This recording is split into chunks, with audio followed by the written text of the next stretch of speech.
Raymond's insinuations about Pete angered Justin, who then left his grandmother's room. Pete and Cherry cancelled their pizza plans, preferring to stay with Uncle Chester. Joel received a promising lead about a secret doctor in New York trusted by Yvette. My awkward date with a nervous Justin took a shocking turn when an urgent call summoned me to an emergency at NYC General Hospital. What crisis awaits me? Can Justin's marriage proposal ever find purchase? What truths about my family will Joel uncover?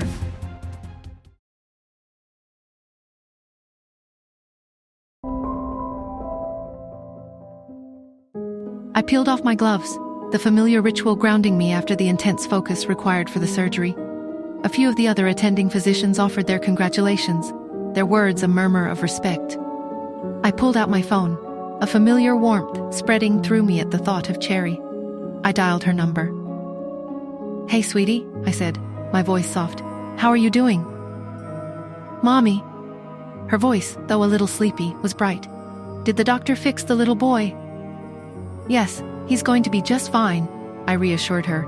"Listen, I'm really sorry I had to run off last night. That emergency at the hospital, it was unavoidable." A small sigh echoed through the phone. "It's okay, Mommy. Daddy bought me extra ice cream." A small smile touched my lips. I figured he might. "I'll make it up to you, I promise." Meanwhile, back at Justin's meticulously organized home, the remnants of a takeaway pizza lay scattered on the coffee table. Justin leaned back on the sofa, a thoughtful expression on his face as he spoke to Chester, who was idly tossing a stress ball in the air. "Raymond's becoming a liability, Chester," Justin stated, his voice low and decisive. "His constant undermining of Pete. It needs to stop." Chester caught the stress ball. "Agreed. The old guard still can't accept you fully in charge, and Raymond's their mouthpiece." "We need a way to sideline him," Justin continued, his gaze sharp. "Something permanent. Any ideas?" Chester pondered for a moment, then a slow smile spread across his face. "I might. Remember that incident a few years back? The one involving the offshore accounts and questionable investments?" Justin's lips twitched. "Raymond's fingers got a little sticky, didn't they?" "Sticky enough," Chester confirmed. A discreet nudge in the right direction. A few anonymous tips. A grim satisfaction settled over Justin's features.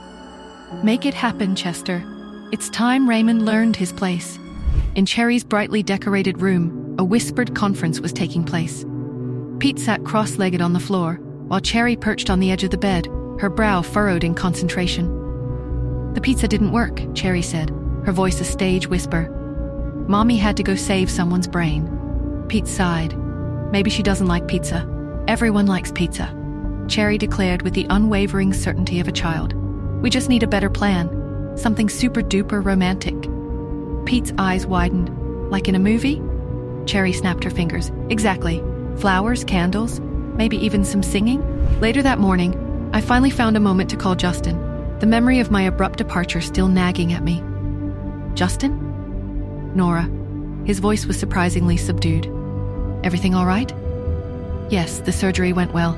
Listen, I wanted to apologize for last night. That emergency, it was completely unexpected." A pause stretched between us. "It's fine," he finally said, his tone carefully neutral.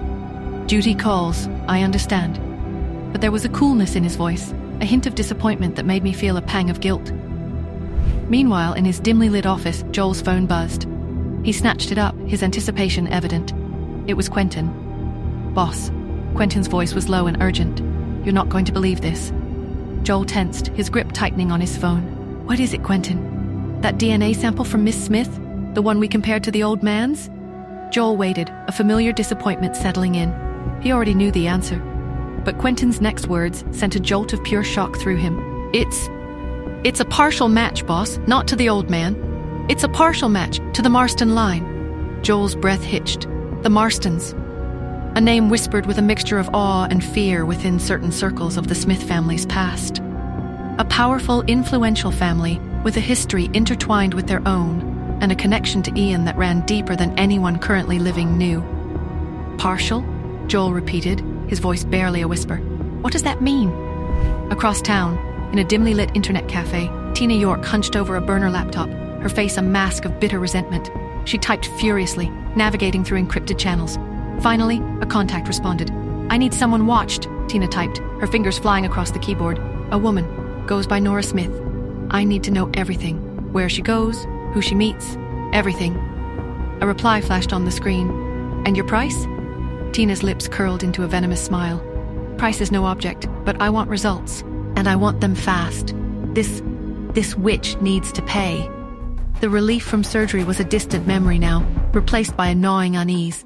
Justin's subdued tone on the phone. Was it just disappointment, or something more?